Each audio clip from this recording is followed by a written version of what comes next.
বান্দারে, যদি দুশ্মন বেড়ে যায়, আত্মীয়র ভিতরও দুশ্মনের সৃষ্টি হয়ে যায়, রক্তের মানুষও যদি তোর সাথে জুলুম করে, বেঈমানি করে, মন ছোট করিস না।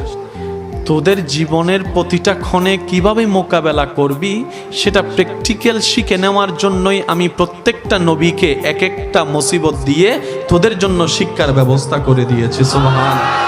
তোদের উপর যখন আপনরা বেশি কষ্ট দিবে, জুলুম করবে, ইউসুফ নবীর জীবনীটা একটু খেয়াল করিস। ইউসুফ নবীর জীবনীটা একটু খেয়াল করিস। ওনার আপন রক্তের ভাইয়েরা কি পরিস্থিতি ওনাকে করেছিল, যে কূপের মধ্যে ছোট বাচ্চাকে ফেলে দিয়েছে, কিন্তু আমি রব তাদের সে প্ল্যানিংটাকে নষ্ট করে দিয়ে, যারা ওনাকে কূপে ফেলে ধ্বংস করে দিতে চেয়েছিল, আমি সেই ইউসুফকে মিশর পর্যন্ত পৌঁছাই দিয়েছি। জগৎ ওনাকে অপরাধী ভেবে, অপরাধী মনে করে জেলখানায় বন্দী বানিয়েছে।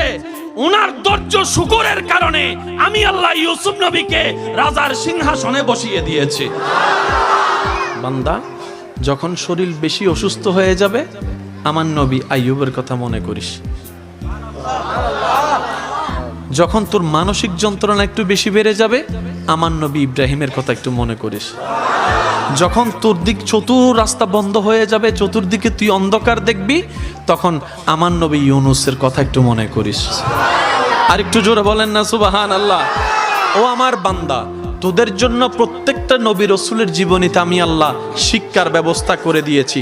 আর সব শিক্ষাকে এক জায়গায় করে বাঁচার রাস্তার ব্যবস্থা করে উসওয়াতুন হাসানা ওয়ালা নবী রাহমাতুল লিল আলামিনের জীবনীকে সামনে রেখে দিয়েছি। সুবহান।